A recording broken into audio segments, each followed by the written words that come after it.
Sahana Vavatu Sahanau Bhunaktu Sahaviryam Karavavahai Tejasvinavadhitamastu ma vidvishavahai. Om Shanti Shanti Shanti. Samastajana Kalyane Niratam Karunamayam Namami Chinmayam Devam Satgurum Brahma Vidvaram. Namostute Vyasa Vishala Buddhe Pullaravindaya Tapatra Netra Yena Tvaya Bharata Taila Purnaha Prajwalito Jnanamaya Pradipa Vasudeva Sutam Devam Kansa Chanuramartanam Devaki Paramanandam Krishnam Vande Jagatgurum. Krishnam Vande Jagatgurum. Thank you, Anjali ji, for that sublime invocation. Anjali ji is Vice President of Chinmaya Mission, Mumbai.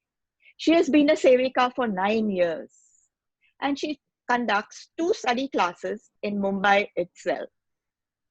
Today, Anjali ji will share with us her vast knowledge of chapter 2 of the Bhagawad Geeta, followed by question and answer. Over to you, Anjali ji. Thank you, Chandni. Hari Om. Salutations to everyone. Yesterday, we saw Shruti covering chapter 1, where we saw Arjuna's collapse on the battlefield. Today, we'll see chapter 2, which is known to be the summary of the entire teachings of the Bhagavad Gita, which in itself is the essence of the Upanishads and Vedic knowledge. Ved Vyas ji follows the Upanishadic approach, where the highest and subtlest knowledge is given in the beginning, and it is then further elaborated. In this same tradition,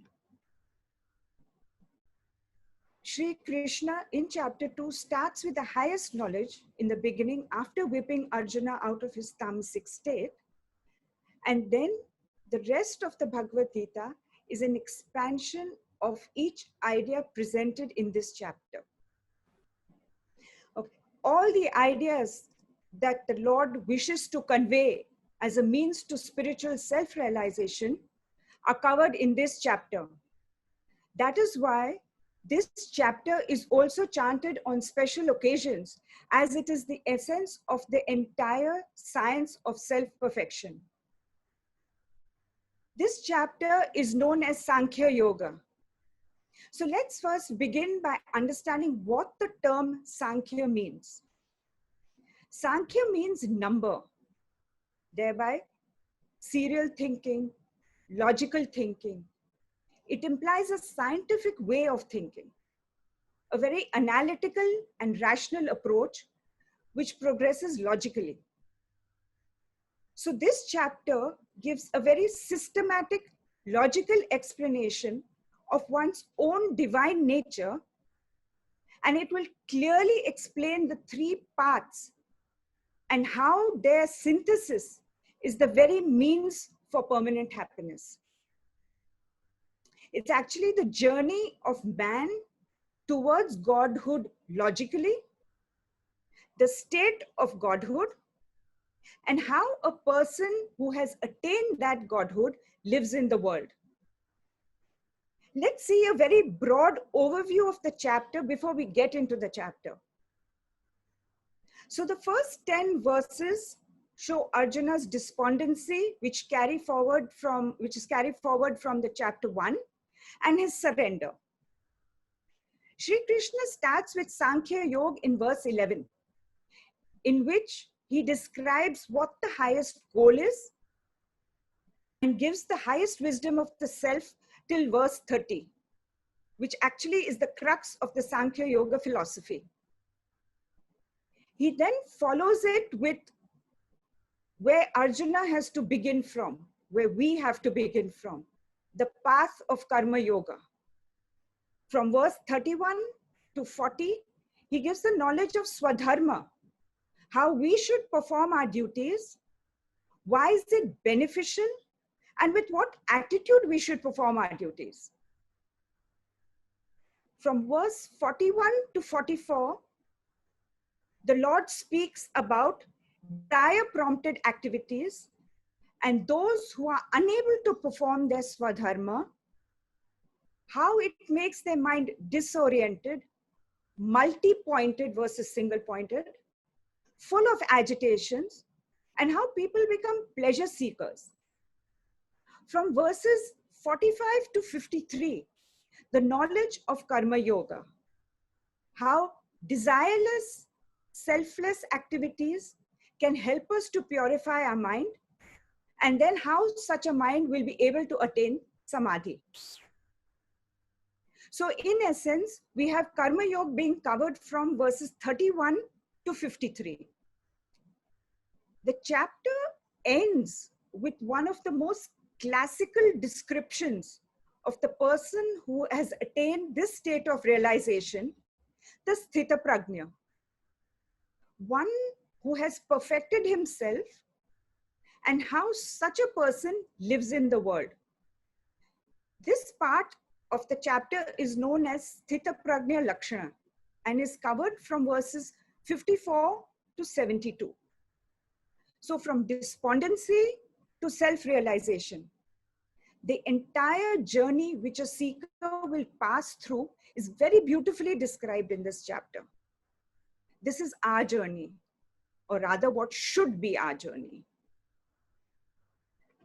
So the Bhagavad Gita covers all paths of realization. Karma Yoga, it covers Jnana and Bhakti Yoga as well. And all these are covered very briefly in this chapter. Though these paths are individually elaborated later on, it is also important for us to know that these paths are not mutually exclusive. It is not only Jnana Yoga which will take us there, only Bhakti Marg which will take us there, or only Karma Yoga which will take us there. All three are required to attain self-realization. Sankhya Yoga is for us to absorb and awaken to that truth. Using Karma Yoga, we make ourselves ready for contemplation on the self and then realize the truth. So broadly, this is how this chapter is covered. So let's get into the chapter now. Throughout chapter 1, Sri Krishna has remained silent, where we saw yesterday, except for the one line where he tells Arjuna to see the Kurus in front. Now, Arjuna is completely shattered, confused, and tries for the last time to convince Sri Krishna that he shouldn't fight the war. This is how like our children come to us trying for the last time to get to go to a party or a movie or somewhere out where they know the parents are going to say no, but they still try one last time. So we have Arjuna waiting for a reaction from Krishna, his friend. Instead, he gets a reaction from Krishna, the teacher. He whips him before giving him a salute. 3, Krishna asked Arjuna not to give in to impotence. Klaibyam masmagam of Partha. And to stand up and fight. Tyaktvo tishtha parantapa. He says, you are not only not behaving like a warrior, you are not even behaving like a man. These are very strong words that the Lord uses with Arjuna. This is to shake him out of his feelings of dejection and depression and to bring him out of tamas. In spite of this, Arjuna continues his arguments till verse 7, where he finally gives up and he surrenders to the Lord, saying, Karpanya dosho pahata svabhavaha prichhami tvam dharma sammudha chetaha yat shreyasya nishchitam bruhi taname shishyasteham shadhimam tvam prapanna. He says, I'm completely overwhelmed by this miserly feeling and I'm confused. I don't know. Please tell me what is best for me because I am your disciple. What is important to note here is that Arjuna doesn't ask for the easiest way out or the simplest way out of the situation. He's asking what is best for him. Shows that he has a very strong foundation of Vivek. If we don't know something, we should accept our ignorance with humility and then seek somebody out, a teacher, somebody who can guide us. Then we should need to have faith in that teacher, not doubt the teacher. And have faith not only in the teacher, in his guidance, and be ready to follow the solutions that he gives us. So we see Arjuna's transformation comes with his surrender to Sri Krishna and accepting him as his teacher. Puja Guru Swami Chinmayananji said, spiritual knowledge cannot be given. It has to be taken. And in order to take it, you have to be a ready student. If we look back, the process of Arjuna's surrender started well before the war. Where when Sri Krishna gave Arjuna and Duryodhana the choice between himself or the army, Arjuna chose Sri Krishna over the army. Then the Lord said he would not be lifting any weapons in the battle. So Arjuna made Sri Krishna his charioteer. And then now, coming down from the chariot, facing the Lord, seeking guidance. This symbolizes the turning of our backs to the world and going within to seek that knowledge. From verse 11 onwards, the main teachings of Sri Krishna begin. And we will look at this important, well-known verse of verse 11.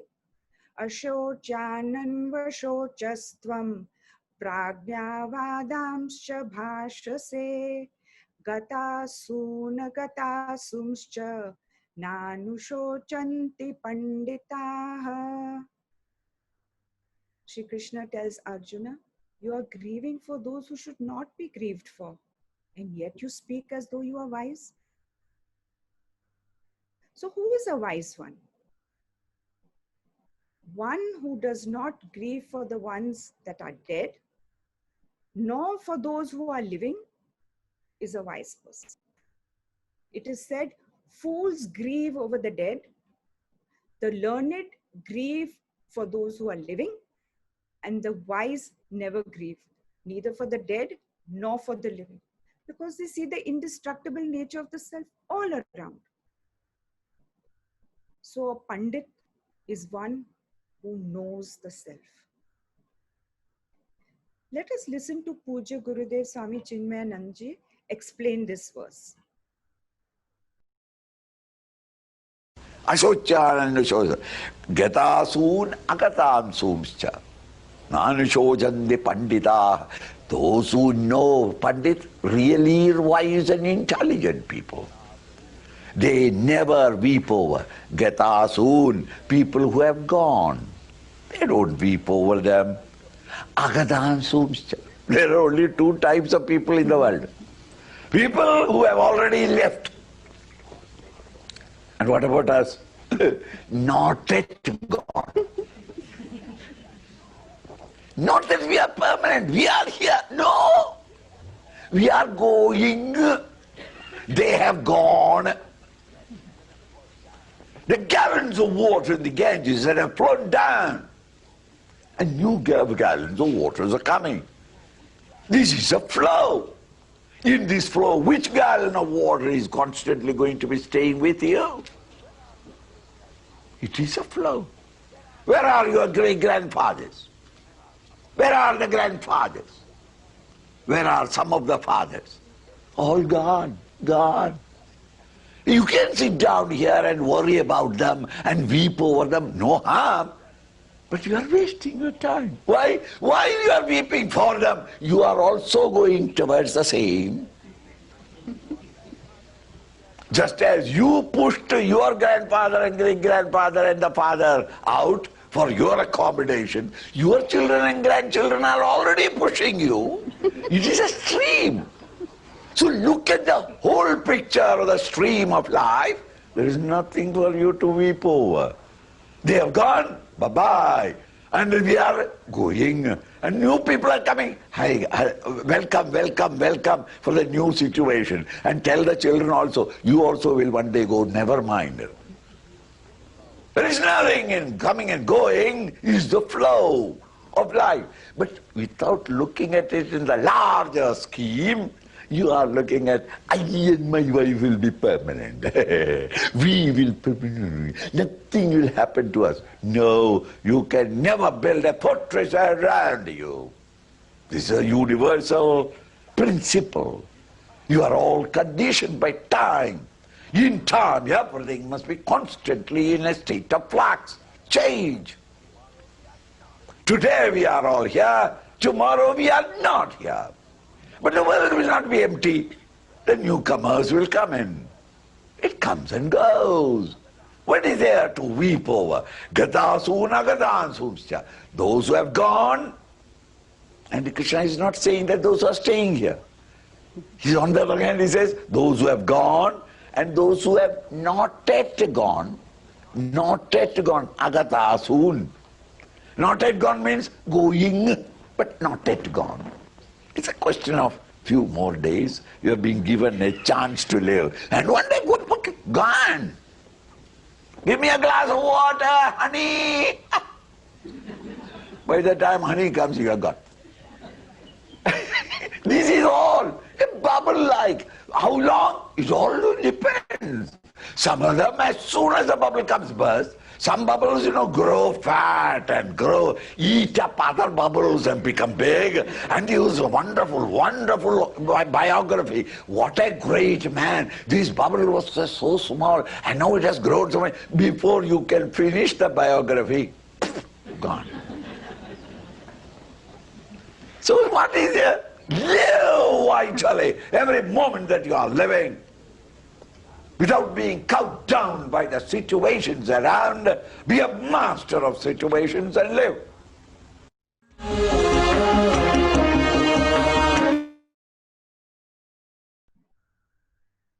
Right.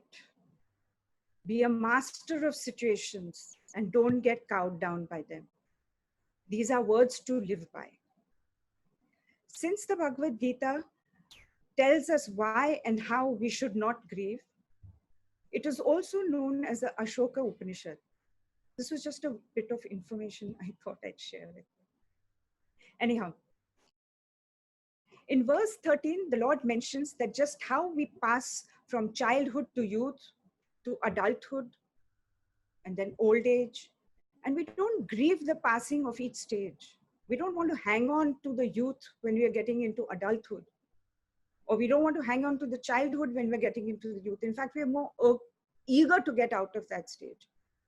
Similarly, the jiva passes on from body to body by taking birth again and again. We see Krishna slowly brings Arjuna to a level where his mind is calm and detached. So he's able to grasp what he tells him.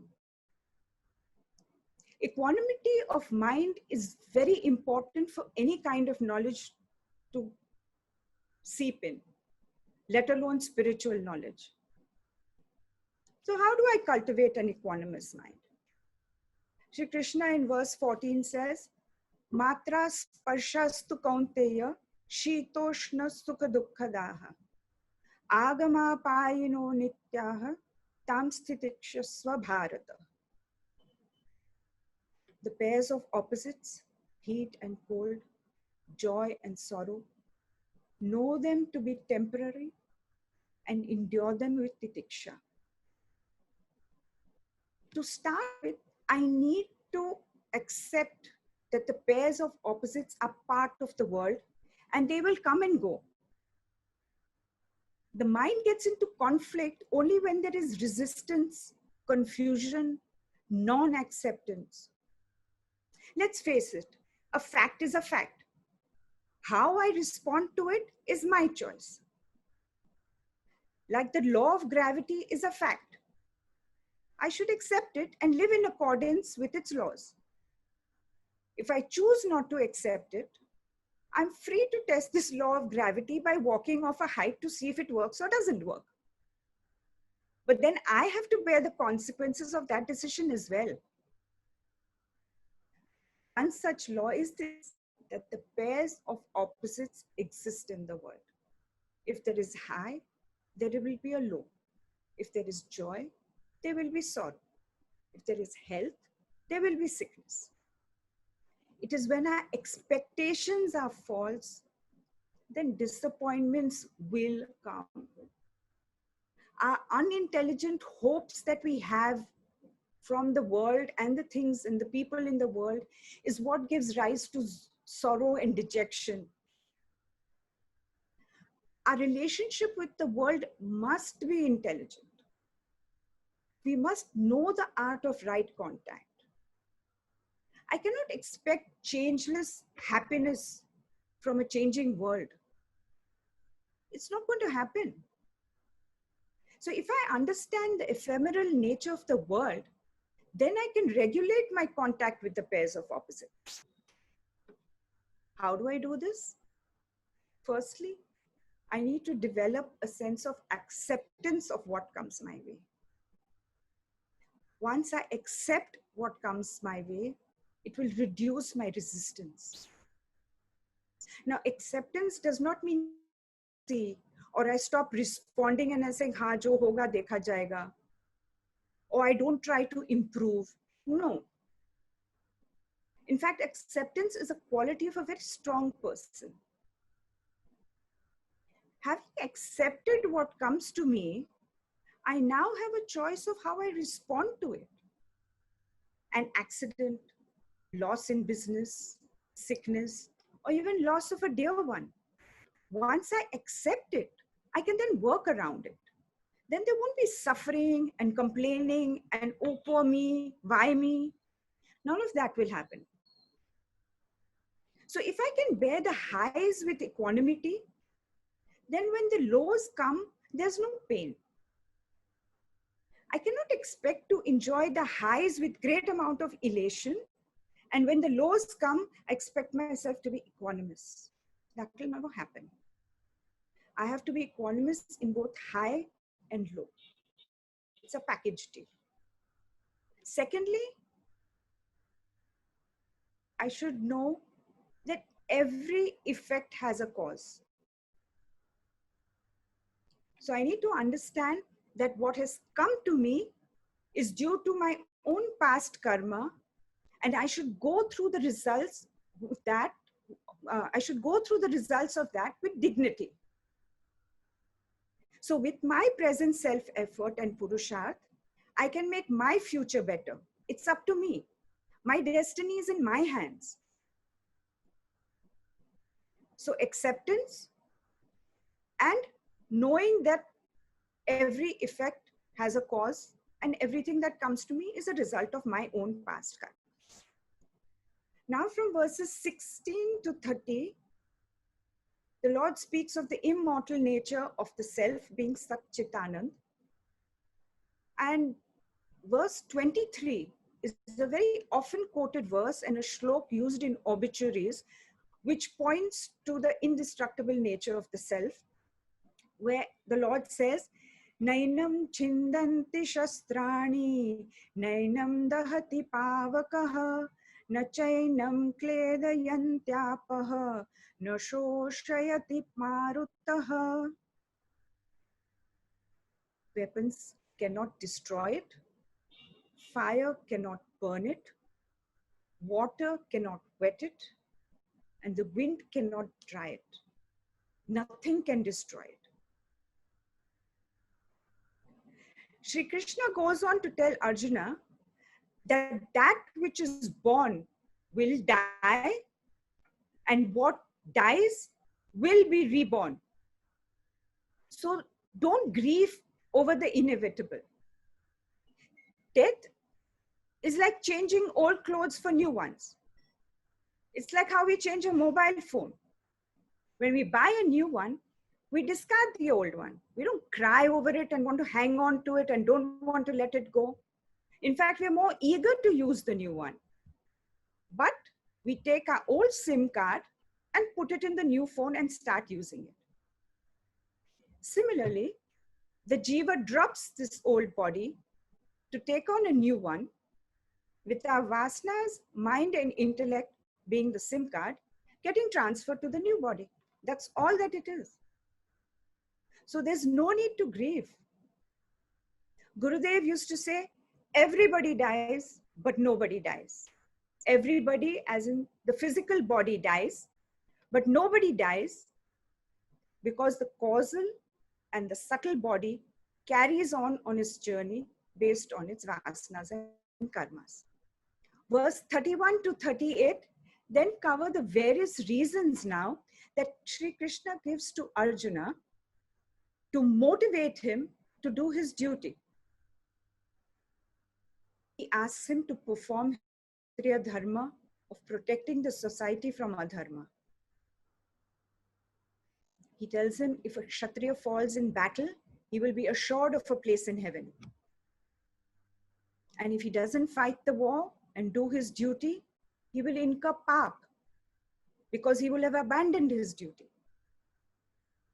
He would have then lost the fame that he had earned and brought bad name to the family. Future generations would tell stories of his dishonor. How the morale of the army would fall and they would think of him as a coward. Isn't this worse than death for a Kshatriya? Shri Krishna is trying to speak to him in the language that he understands, trying to relate to him as a Kshatriya, hoping this would motivate him to fight the war.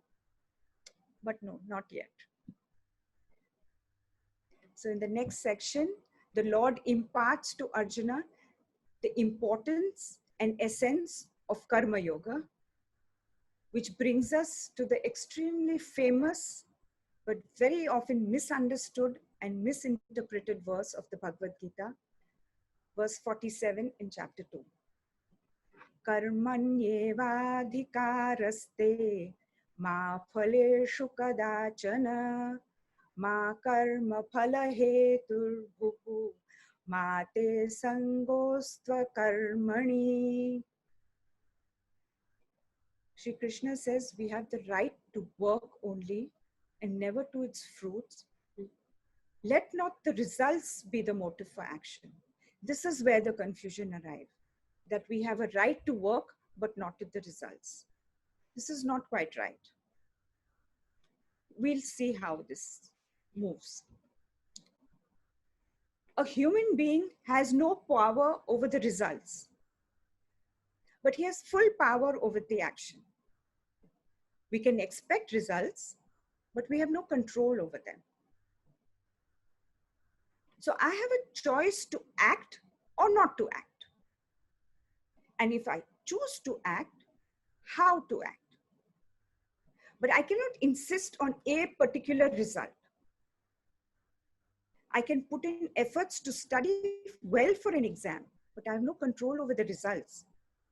The results will come and they will come to me alone. And I alone have to face them. So karma is composed of three components: the doer, karta, the action, karma, and the result thereof, karma phala. Any action done with a sense of doership is karma, and all selfish motives strengthens the I and my in me, keeps us in that bondage of karma. So how do I reduce this bondage and the sense of doership? Very simple.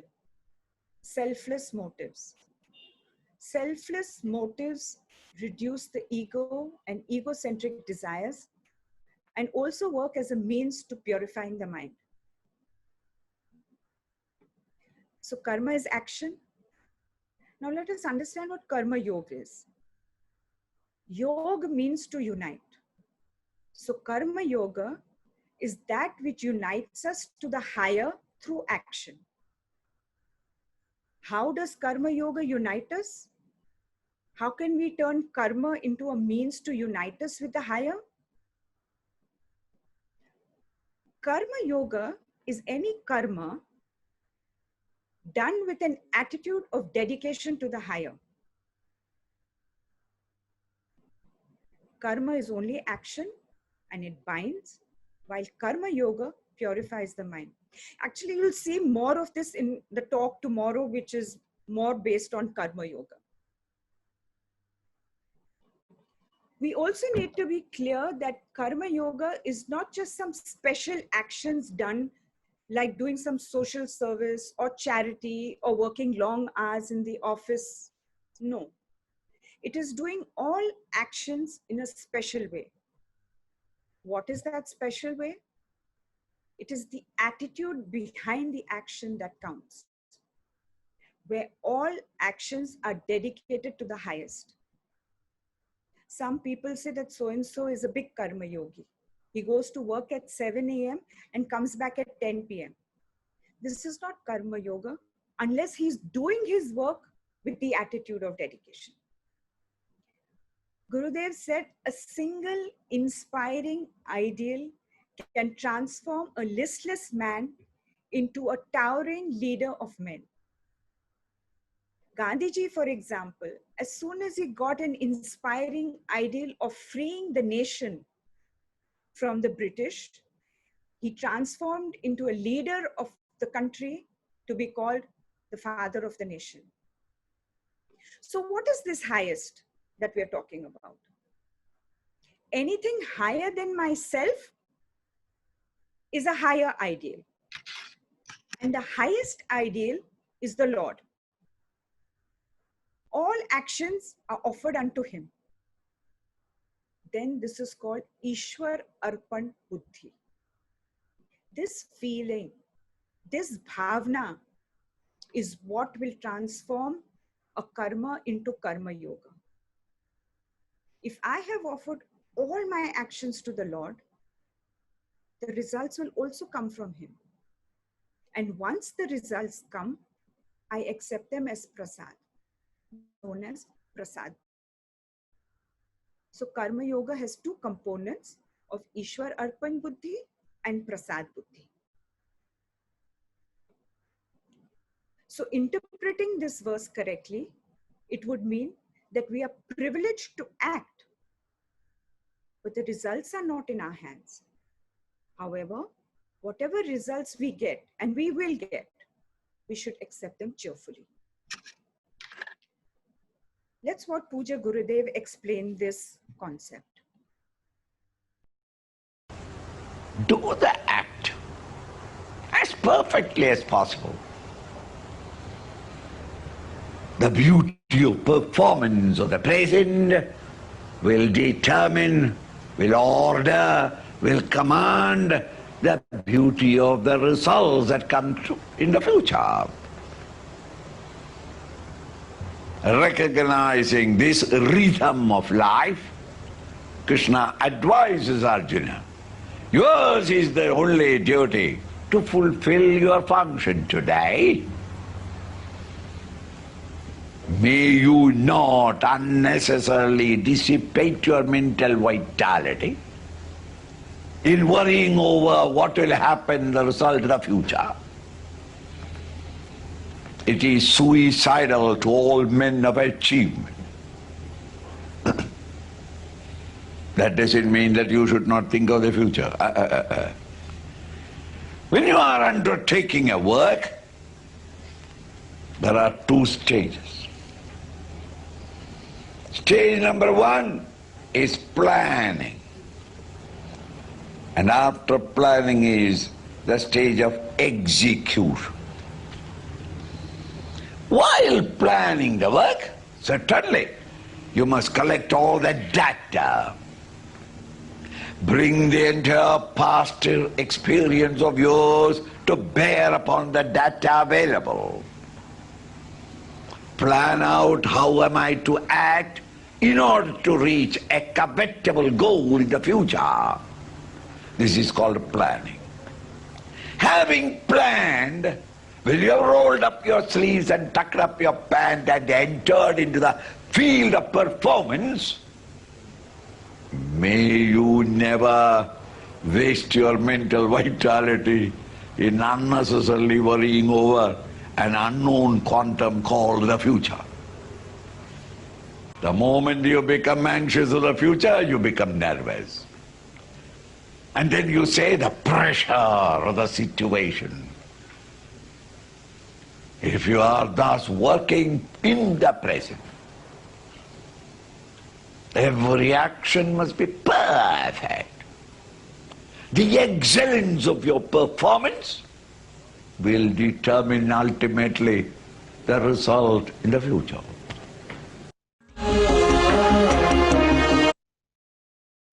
Plan out your work and then work out your plan. Nice motto to live by. The next 18 verses explain the characteristics of a man of realization, known as the Sthita Prajna Lakshana.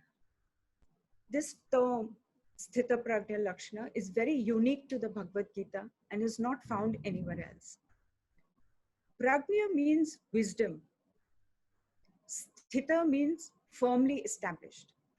So this is a person of steady wisdom who is firmly established in the wisdom that I am the self. It is not a temporary state that the person experiences. He is established in it forever. These 18 verses not only describe the state of the realized person, but also the entire path for a seeker to follow to reach that state. So if we were to start following the qualities of a man of realization as a sadhana, we too can achieve this state. Mahatma Gandhi, it is said, used to chant these 18 verses as part of his daily prayers because they serve as a lighthouse, a beacon to guide us on the path. So a person who has purified his mind, he has made it still and silent through karma yoga, such a person's mind gets absorbed easily into samadhi. Arjuna now has a question. I too had the same question for the longest time, and I'm sure many of us also had or have this question. It comes in verse 54, which is divided into two parts. Arjuna asks, he said, what is the experience of this realized person in that state of samadhi? When the mind is absolutely quiet, is there no mind at all? Is it a state of blankness? And the second part is when he comes out of that state of samadhi, how does he live in the world?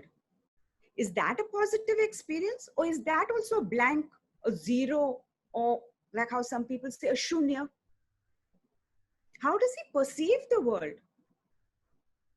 In what way does he relate to the world?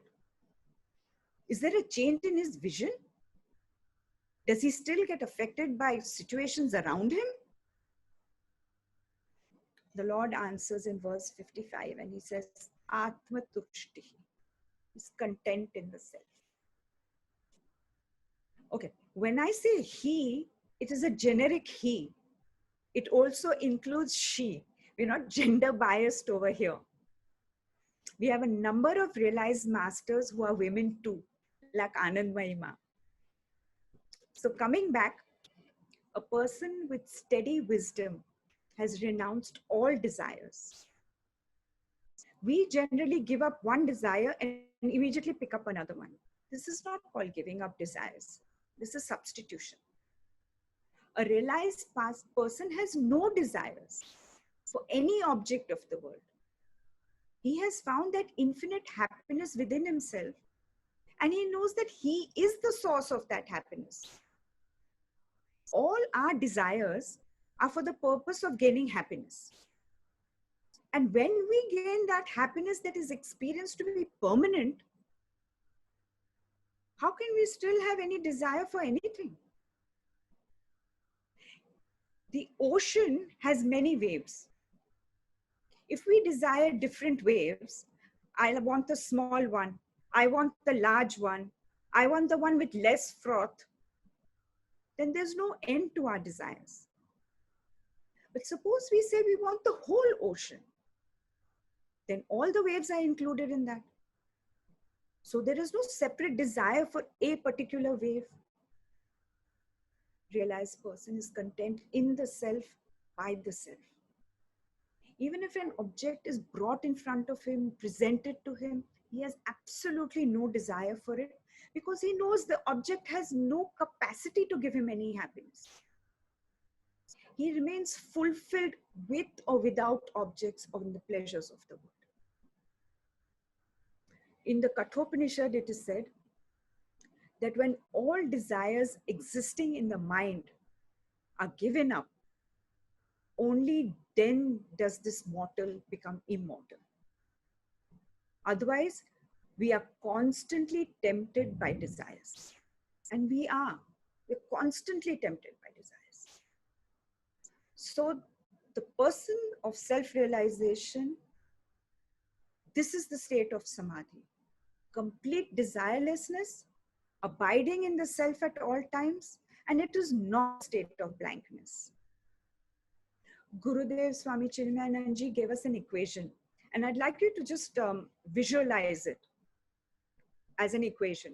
Happiness is equal to number of desires fulfilled over number of desires entertained. I'll repeat that. Happiness is equal to number of desires fulfilled over number of desires entertained. Now, if we reduce the number of desires entertained, our happiness quotient increases. And once it is reduced to zero, happiness will be infinity. A very simple way to achieve infinite happiness. Reduce desires. That's all we have to do. Reduce desires to make it a zero. So this verse answers Arjuna's first part of the question, is what is the experience of a realized person? The rest of the 17 verses are answers to the second part of Arjuna's question, how does this person live in the world? There it is said, he is anasaktihi. He has total dispassion, total independence. He does not depend on anyone or anything for anything. In verse 56, it is said, if pain comes, he is not disturbed or overwhelmed by it. And happiness comes, he does not cling to it. Unlike us, we want to hang on to our happinesses. We don't want to let them go. He is freed from attachments. Vita raga bhaya krodha. Raga, attachment, leads to bhaya, fear of losing the object. And if I don't get that object, krodha. A realized man has no raga. So no bhaya, no krodha. He is freed from all these psychological shackles which bind us. He is content from within. Nothing from the outside could affect him. Imagine this state when nothing from the outside affects. On a spiritual level, he's established in the self. On the mental level, he's established in detachment. And on the physical level, he has complete mastery over the senses. There's this story of how Buddha, along with a disciple, was going door to door for bhiksha. At one place, a man hurled a bunch of abuses at Buddha. The Buddha moved on unaffected. Peacefully he went on. But the disciple got very upset. How dare he speak to you like that? He should not have spoken to you like that. Shall I go and give it back to him? The Buddha very calmly replied, if you have taken them, give them back. I have not accepted them, so I don't have anything to give back. Complete mastery. Imagine we get so perturbed and disturbed when somebody said something to us or somebody said something to somebody else about us. This is complete mastery. I didn't take them, so I have nothing to return. In verse 58, it is said, he has indriya sanyam, mastery over the senses. Just as a tortoise withdraws its limbs when it senses danger, a man of realization has withdrawn all his sense from the world of sense and abides in the knowledge of the self. He sees no joy in the pleasurable objects, so his mind and senses don't run after them. With complete mastery of senses, he uses them when needed. A lot of attachment is created because of the turbulent nature of the senses. The eyes want to see good things, ears want to hear good music, tongue craves for good food. This is the worst of the lot. The tongue craves for good food. Mastery of the senses is the first step in spirituality. We have to, that is why our culture provides us with these methods of vrata and things like that to help us attain this mastery over our senses. Let's watch another video of Puja Gurudev explaining the tortoise analogy. The moment the tortoise feels that there is a distant possibility of a danger, in no time it pulls everything inside and he is in the safety of his own shell. For the next 5 or 7 minutes, it will not bring it out. And it goes on listening. Oh, there is no danger at all. Then only slowly. To pull these various limbs into the shell, it is with a felicity they can do it. Without any effort they can do it. The tortoise does it naturally, instantaneously, instinctively.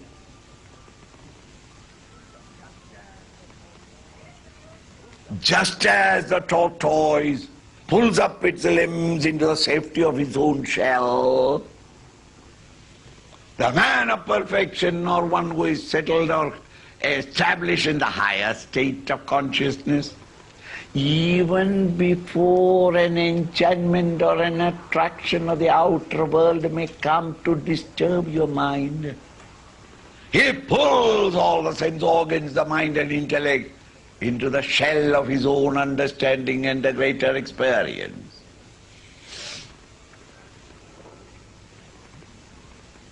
With such a felicity, such ease, comfort, he does it instantaneously, effortlessly. You and I is not like that. We are on the lookout whether any charming things are available. He is centered in the higher. Even though to serve the society he may bring his attention outward. But he is always forewarned. The moment that something is going to attract him, not he is attracted, but something may attract him, he pulls up all. He enters back again into the safety of his own experience divine. Such an individual is Sthira Prajna Pradeshtira. He is the one who is well established in the higher state of consciousness.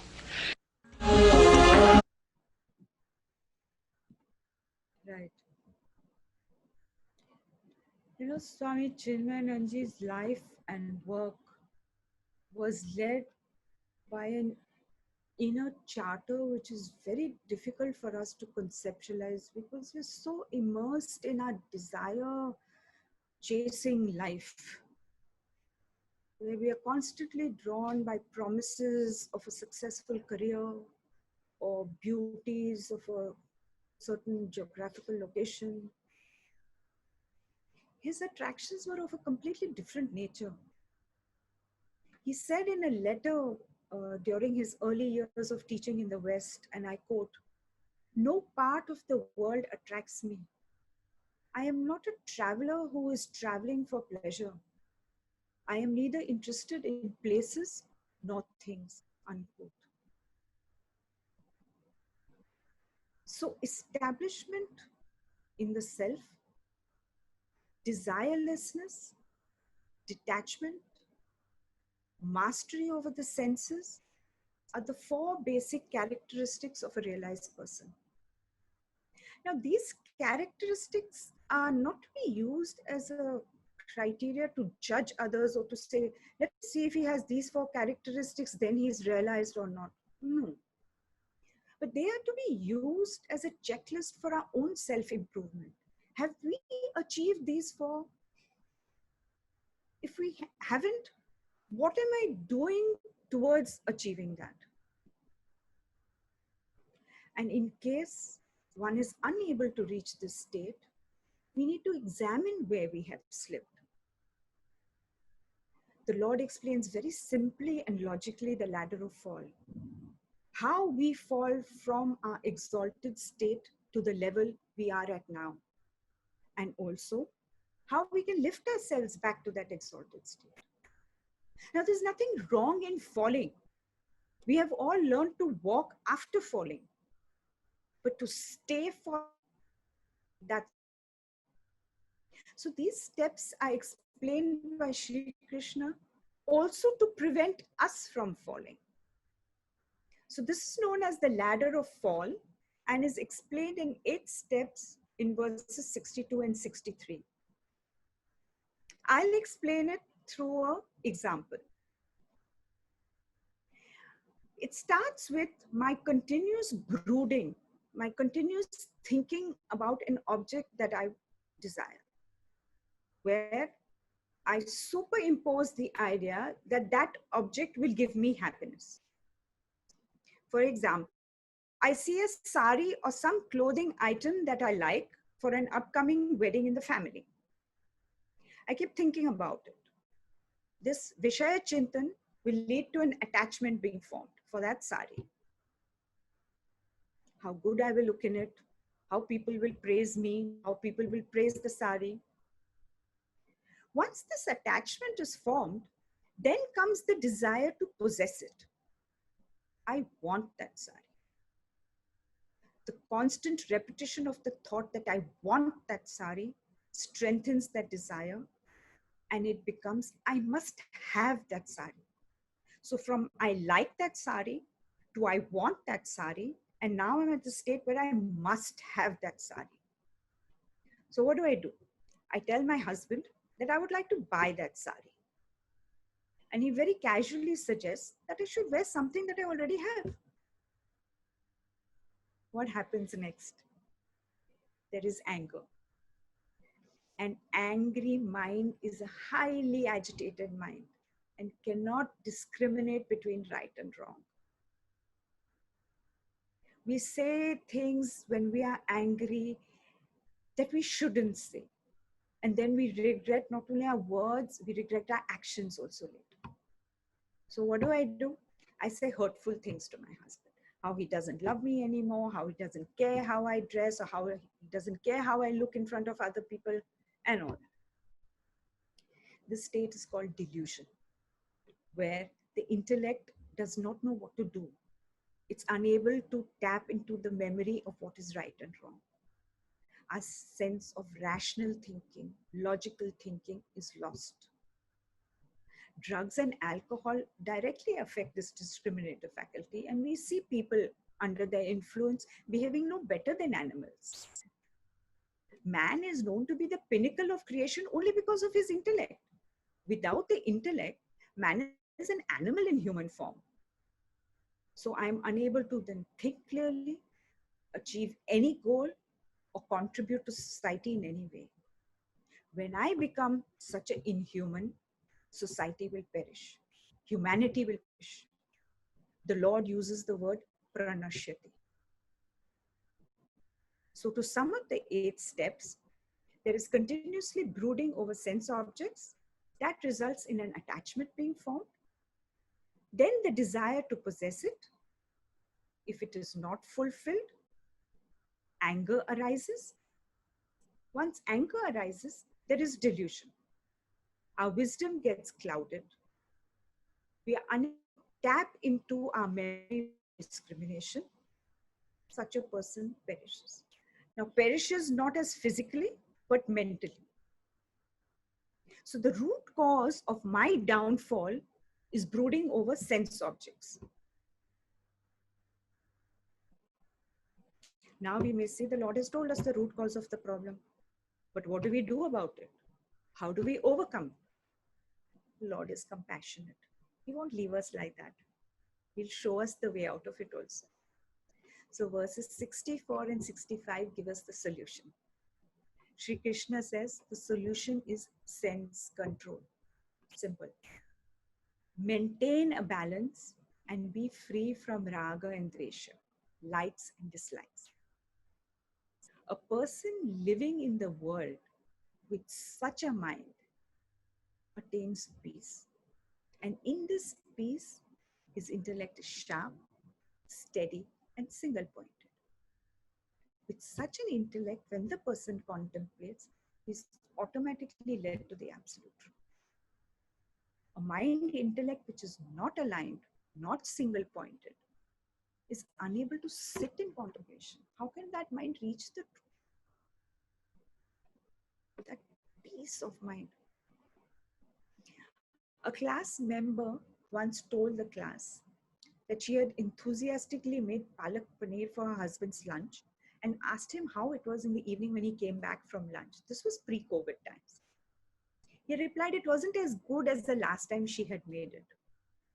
So where normally there would have been fireworks, but thanks to attending classes and gaining this knowledge, she simply said she would try and better it next time.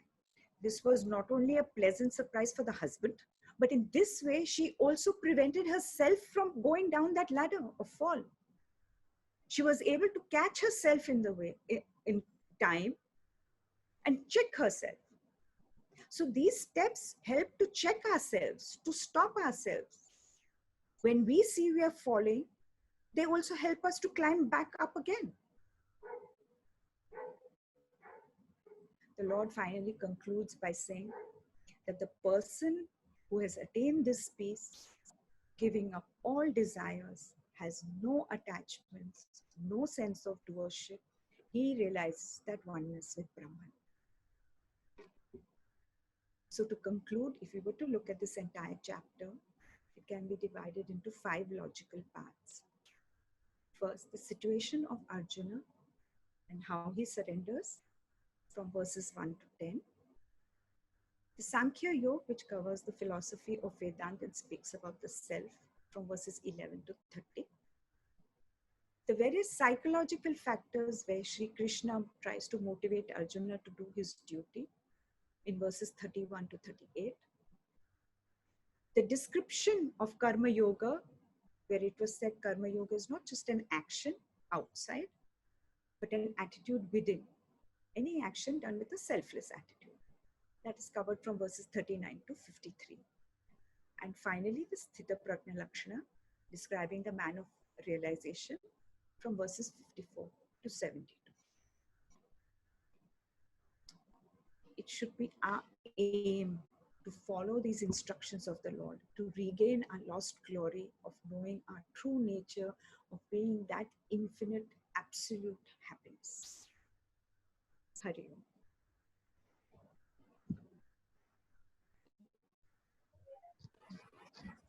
Hari Om, Anjali ji. Hari Om, Pradeep ji.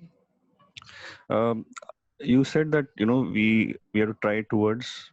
The Lord said that we should try and give up our desires. Now, for me to try and reach a state of connecting with the Lord, that also is a desire. Yes. Is that not? Yes. So how do I give up those desires and not have? I mean, that having the desire to connect with the Lord also is a desire. Yes. So, Correct. This will be covered later on. I'll give you a brief of this, what I have understood, but this will be covered in one of the later chapters as well. There are different types of desires. You have tamasic desires, rajasic desires, and sattvic desires. So one needs to move from tamasic to rajasic and then to sattvic, and ultimately even the sattvic desires will drop. Once you're established in the devotion to the Lord, then it's no longer a desire to be devoted. You're already devoted to Him. okay. I No, I think I'll then wait for the chapter. all right. Thank you. Thank you. Good evening. Hari Om, Anjali ji. Hari Om. Thank you for a wonderful session. So my question here is that I've been reading Gita, listening to many discourses through the lockdown period. And so one thing is God asks you to give away anger. And as you rightly said, कि जब desire चले जाता है तो anger भी चले जाता है. But the smallest thing is that अभी जो हम मेरे से पहले some person asked also that if we have a higher desire, so my desire is to learn to listen to this discourse every day, leave all the dinner time behind and sit here. But then children come and you get angry. So then they will say, Mama, you are listening to Gita, but you are angry on us. Then and the husband says, how does it help anybody for you to do that? Because you were just angry on children. So while I understand the logics, but real life, it comes and it plays on the mind. Yes, it does. But like I explained when I explained the ladder of fall, I did mention it is when a desire is not met, that's when I get angry. And before that, I also said that one should not be attached to a desire. Attachment. Okay, like how Shruti explained yesterday, there is that I plus I bond. Yes. So if a child or the family, there are duties there as well. Right. So those also need to be taken care of. Right. Though this is a sattvic desire, whether it was Pradeepji's wanting to connect with the Lord or you're wanting to listen to this, but one needs to find that balance. And that is an individual thing. One needs to find that balance between one's duties, which also need to be done cheerfully. Yes. One can't grouch and do duties, then it just becomes karma. Then it doesn't become karma yoga. Right. So Got it. one needs to figure that balance out. Right. Thank you. Thank you very much. Hari Om.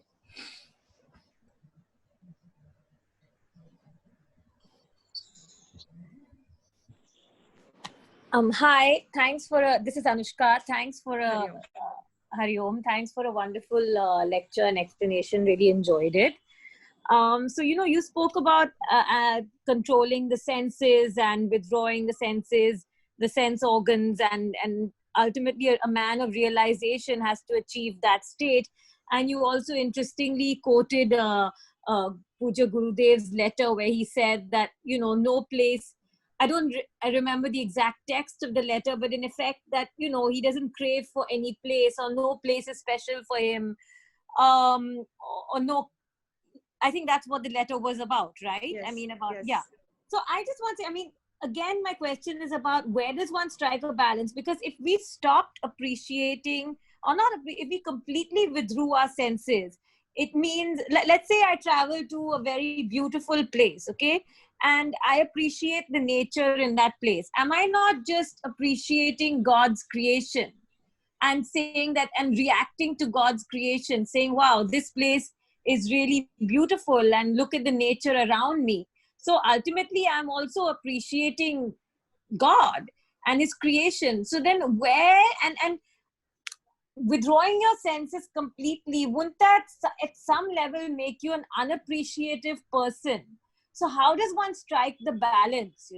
How does one deal with this? Okay, then as I understand from your question, I can speak about it on two different levels. Is one, when you're appreciating nature, there are two ways to appreciate nature. I see a beautiful scenery around me and I whip out my phone and I'm out to take pictures and I'm out to take selfies because it's so pretty. And another way is to pause and actually appreciate it as the Lord's creation. So I need to figure out, what am I doing when I'm appreciating that beauty? Okay. Okay. Yeah. And coming to the part about withdrawing the senses, one doesn't withdraw the senses and is sitting in a cocoon, as far as I understand that. Okay. It's not sitting like that. I am not indulging myself. Today, I want a pizza means I want a pizza. In COVID times, I will find somebody who's delivering that pizza to me and I will get it. He doesn't crave that mastery of the senses, that he doesn't crave for objects of desire. But you can want, sorry, you don't crave for it, but you can sort of, I mean, there is a functional want. If he's thirsty, he's going to want water. So that's not saying don't have any desire for water as well, only if it's put in front of you, drink it. No. If he desires water, he will ask somebody, can you please get me a glass of water? There is a functional use of the senses.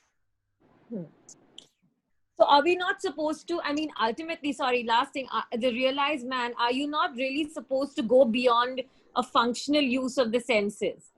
I mean, I remember in his own speech once, Pujya Gurudev saying that he had a fondness for sweet things, for sweets. I mean, so is that a bad thing, or are you, because that's not a functional use of the senses. So, I mean, is that necessarily a bad thing to have a fondness for something? Maybe at this point I can request Swamiji to please come in. No, I don't want to cause any controversy. I'm just saying, no, we are going to have certain fondnesses for things. Yes, yes. Are we supposed to overcome that completely? See, ideally, I would, Swamiji, please.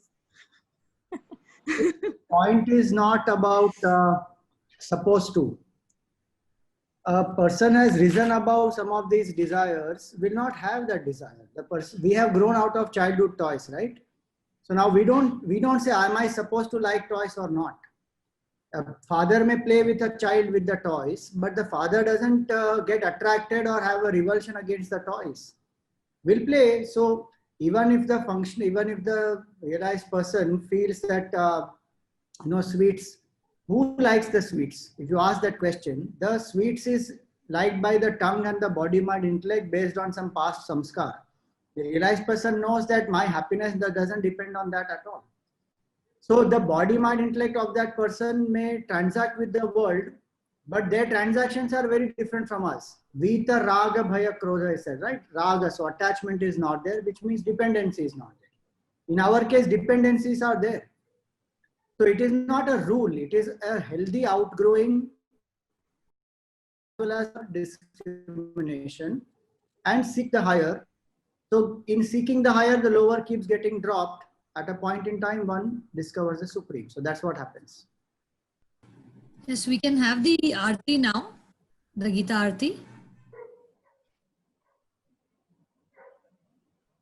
Yes, I think we can have the Aarti now. Thank you, Anjali ji. Thank you for your beautiful, lovely lecture with absolutely clarified so many points, and so expertly you guided us through such a subtle subject. Thank you, and hope we are all able to follow whatever we can out of this. On behalf of Chinmay Mission, Mumbai, and Swami Swatmanand ji, I extend our heartfelt gratitude to the Yajmans of the day.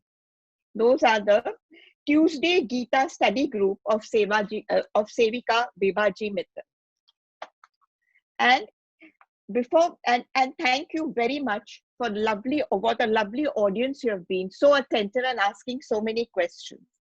May Gurudev's grace and blessings be showered on all of you and your families, and all of each one of us too. And if any one of you has any questions left, please put them on the chat. Anjali ji will be most happy to answer them. Yes, Anjali ji? Definitely, definitely. And just one more point. We have a pay you link. If anyone so desires to donate anything to this wonderful cause, please use the link. It will also be flashed on the Zoom chat. And now I request all of you all to join us for the Aarti. Om Jai Bhagavad Geeta, Maiya Jai Bhagavad Geeta, Hari Nila Kamala Vihari, Sundar Sunite, Om Jai Bhagavad Geeta, Dharma Sumarma Prakashini, Kama Sakti Hara,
Purnamada Purnamidam Purnat Purnamudachyate Purnasya Purnamadaya Purnameva Vashishyate. Om Shanti Shanti Shanti. Hari Om. Shri Guru Pyo Namaha. Hari Om.